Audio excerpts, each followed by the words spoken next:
আসসালামু আলাইকুম ভিউয়ার্স। মরুভূমির বুকে এরা সবুজে শ্যামল করে তুলেছে।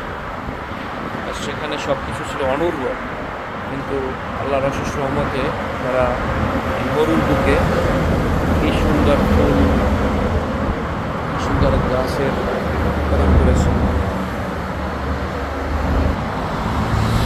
সবই আল্লাহর সৃষ্টি।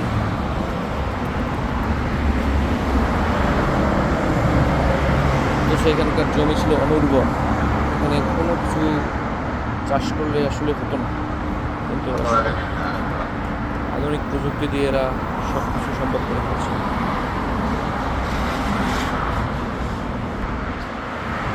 ভাবাই জানে এখানে এরকম সবুজ ঘাস হবে। সব মরুভূমির বালিতে ভরপুর ছিল, সেই জায়গাটাকে এরা কাজে লাগিয়ে কত সুন্দর একটা দৃষ্টিনন্দন পরিবেশ তৈরি করে ফেলেছে।